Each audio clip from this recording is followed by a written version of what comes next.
नमस्कार, स्वागत है आप सबका मेरे YouTube चैनल पे। मेरा नाम है आर्यन राजपूत एंड आज की जो मेरी वीडियो है वो मेरा खुद का पर्सनल एक्सपीरियंस नहीं है जैसा कि जो मेरी लास्ट वीडियो में था, बट मेरे ही गांव के एक अंकल हैं, उन्होंने सुनाई थी। सो मैंने सोचा क्यों ना आप लोगों के साथ शेयर कर दूं। मैंने एक वीडियो अपने एक्सपीरियंस की बनाई थी, काफ़ी अच्छा कमेंट्स आए मेरे को। इंस्टाग्राम पे भी लोगों ने पूछा, तो मैंने सोचा क्यों ना इसकी सीरीज़ ये कंटिन्यू करता हूँ हिमाचल हॉरर स्टोरीज़ की। तो बिना किसी देरी किए, उनका नाम मैं यहाँ पे नहीं बता रहा, लेट्स सपोज उनका नाम है राजू, ठीक है। तो राजू अंकल, तो अंकल ने मुझे कहानी कुछ इस तरह सुनाई थी। उनका बोलना था कि पहले मैं आपको उनके बारे में थोड़ी डिटेल बता देता हूँ। लाइक वो एक शॉप में काम करते हैं, वो सुबह जाते हैं रात को आते हैं। तो क्या हुआ कि उनके मुताबिक वो एक बार रात को आ रहे थे, तो like he is a big fan of chicken meet and all. वो मांसाहारी हैं, नॉन वेज खाते हैं बहुत।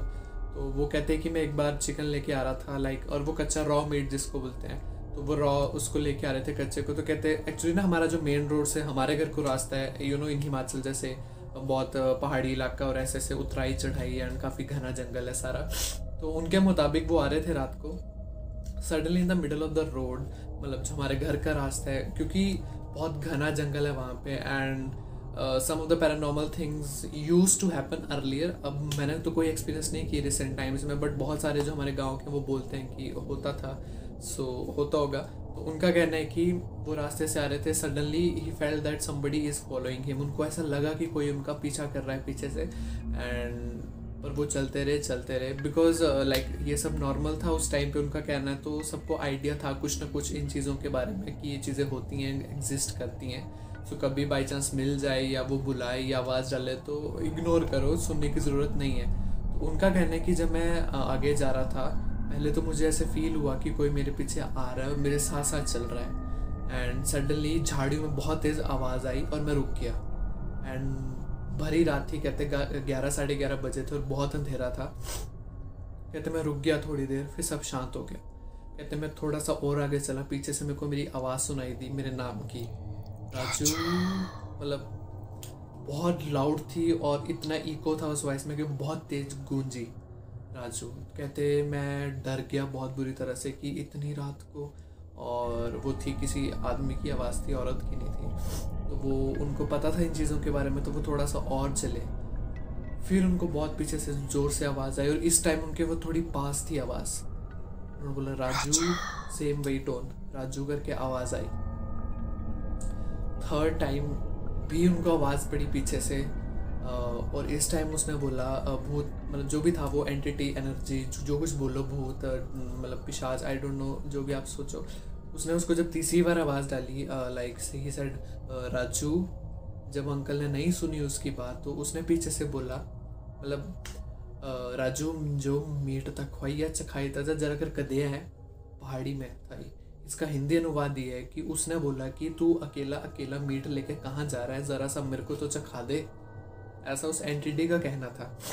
तो जैसे कि जो अंकल मेरे हैं, उन्होंने बताया कि उन्हें पता था कि ये जो नेगेटिव एनर्जीज होती हैं ये बहुत जल्दी अट्रैक्ट होती हैं आपकी परफ्यूम्स की स्मेल्स देख के, फ्रेगरेंस सॉरी। एंड ये आपका जो meat, raw chicken, raw meat जो भी होता है, ये सब कच्चा मांस, इसकी तरफ बहुत जल्दी नेगेटिव एनर्जीज अट्रैक्ट होती हैं। And he was told by जो उनके बड़े पापा थे, उन्होंने बोला भी था कि कभी ऐसे रात को, और आपके लिए भी आएगी, मानना ना मानना आप पे है, बट ऐसा बोला जाता है कि रात को कभी भी तेज़ परफ्यूम लगा के कहीं ऐसी जगह मत जाओ जो आपके लिए बिल्कुल अननोन हो। फॉर एग्जांपल कोई अननोन रोड, जगह, होटल तो नहीं, जंगल, आप समझ जाओ मैं क्या बोलना चाहता हूँ, ऐसा माना जाता है। एंड कभी भी रॉ मीट लेके, कच्चा मांस लेके अकेले मत घूमो किसी अनजान रास्ते में, या अपना ही रास्ता क्यों ना हो, कोशिश करो कि ना हो। एंड वन मोर थिंग, अब वो मैं लास्ट में बताऊंगा आपको, कि जब उनको लास्ट टाइम आवाज़ पड़ी पीछे से, एंड ही सेड कि मीट तो दे दे मेरे को, ज़रा चखा तो जा। मेरे अंकल बिल्कुल डेड श्योर समझ गए कि ये कोई नेगेटिव एनर्जी है जो उनका उनके पीछे है, और वो मांस खाने के लिए तड़प रहा है, तो उसे खाना है वो कुछ भी करके। अंकल ने मेरे ने बिल्कुल इग्नोर किया और वो चलते रहे। सडनली उनको पीछे से एक बहुत तेज़ गुस्से से आवाज़ आई कि आज तो चला गया, पहाड़ी में उसने बोला कि आज तो चली गया, बच्चा बची गया, नहीं तो आज तो पक्का मेरा निवाला बनना। इसका हिंदी में है कि आज तो तू चला गया, तू बच गया, तेरी किस्मत अच्छी थी, वरना तू मेरा निवाला पक्का बनता। एक इंसिडेंट ये था। डिट्टो सेम इंसिडेंट एक और आदमी जो हमारे ही गांव का है बट वो थोड़ी दूर का है, उसका भी सेम एक्सपीरियंस था। मतलब उसको भी आवाज़ें डल रही थी और ये जगह सेम ही है, एक ही लोकेशन की बात है। और पर जब उसको तीसरी बार आवाज़ डली ना उस दूसरे बंदे को, सपोज उसका नाम था जो भी ले लो आप, दिनेश है ना। तो जो दिनेश का था, जब उसको तीसरी बार आवाज़ डली तो उस जो पीछे एंटिटी थी वही था ये सेम जिसने पहले भी आवाज़ें डाली। तो उसने उसको बोला कि मैं तेरे को खजाना दूंगा अगर तू मेरे को अपने साथ जो लेके चले ये मेरे को खिला देगा, मैं तेरे को खजाना दूंगा और उसमें बहुत ज़्यादा सोना एंड ये सब होगा।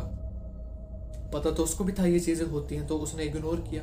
और मतलब वो जो चीज़ थी वो उसको लालच दे रही थी कि वो मुड़े उसकी तरफ जाए और मतलब उसको खिलाए। तो उन्होंने क्या किया कि वो चुपचाप घर आए। हमारे यहाँ पे जो मेरे दादू के पापा होते थे, मियाँ बोलते थे सारे ही, वो मतलब उनको ना थोड़ा एक्सपीरियंस था इन चीज़ों का और वो हैंडल भी करते थे बहुत सी चीज़ें ये सब। तो उनको बताया तो मियाँ जी ने मतलब एज़ पर उनका जो एक्सपीरियंस था उन्होंने ये बताया कि वो जो चीज़ थी जो भी थी वो एक्चुअल में तेरा मांस नहीं मांग रही थी, वो तेरे को मतलब मारना चाहती थी, अपने साथ लेके जाना चाहती थी। मांस एंड ये सब ऑल बहाना होता है, क्योंकि नेगेटिव एनर्जीज आपकी तरफ अट्रैक्ट होती हैं, उनको बहाना चाहिए और उनको कुछ चाहिए जिससे वो आपके अंदर प्रवेश कर सके, या आपका जो कुछ मतलब आप समझ जाओ मैं क्या बोलना चाहता हूँ। तो जो मियाँ जी थे उन्होंने ये बोला कि वो जो एंटिटी जो भी थी वो तेरे को आकर्षित कर रही थी अपनी तरफ, तेरे को लालच दे रही थी, सोना चांदी खजाना एंड एटसेट्रा एटसेट्रा। और कहते अगर तू चला जाता उसके साथ, अगर तू मुड़ जाता उसके साथ, बात सुन लेता, तू आज जिंदा नहीं होता। तो वो कहते हैं मैं तो बहुत डर गया था, उसके बाद कभी गया नहीं रात को अकेले ऐसे मीट चिकन लेके फलाना ढिमकाना। तो ऐसे 2-3 बंदों की और भी कहानी, पर उनके साथ इतना कुछ नहीं हुआ, उनको बस आवाज़ें सुनाई दी थी। सो बेसिकली जो सार है, एंड इन लास्ट में ये पूछना चाहता हूँ कि ये सिर्फ हमारे गाँव की नहीं है, मतलब ये मैंने बहुत जगह सुना है एंड हिमाचल में तो खासकर बहुत ही जगह मैंने सुना है। बहुत लोग बोलते हैं कि हमें आवाज़ें डली, या कोई बोलता है मेरे पापा को, कोई बोलता है मेरे दादू को पीछे से आवाज़ें डल रही थी एंड ये हुआ वो ऐसा बोल रहा था। और कहीं ना कहीं सच भी लगता है मुझे, क्योंकि अगर इतने लोग बोल रहे हैं तो यार वो झूठ नहीं बोल सकते है ना। एक बंदा बोले, 2 बंदे बोले, चलो ठीक है झूठ, इतने लोग बोल रहे हैं तो कुछ तो होगा इस बात। तो मैंने इसीलिए आपके साथ शेयर किया कि आपके व्यूज़ और आपका जो पॉइंट ऑफ व्यू है वो भी मुझे जानना है कि आप लोग क्या सोचते हो इस बारे में, और आपके साथ मतलब ऐसा कुछ हुआ है घटना, या आप मेरे को बता सकते हो। इंस्टाग्राम पे डीएम कर सकते हो, आईडी स्क्रीन पे है। मेरे को बहुत मतलब अच्छा लगेगा, मैं आपकी स्टोरी भी शेयर करूँ अपने यूट्यूब चैनल पे। और जो भी हॉरर इसके फैंस हैं और कंटेंट के, वो चैनल को सब्सक्राइब कर सकते हैं, क्योंकि मैं सोच रहा हूँ कि कुछ 8-10 वीडियोस इसी सीरीज़ की कंटिन्यू रखूँ। जो कहानी मेरे को पता है, जो मैंने सुनी अपनी नानी दादा दादी अपने गाँव वालों से, तो मैं ज़रूर शेयर करूँगा। तब तक के लिए टेक केयर एंड हंसते रहिए, मुस्कुराते रहिए, खुश रहिए।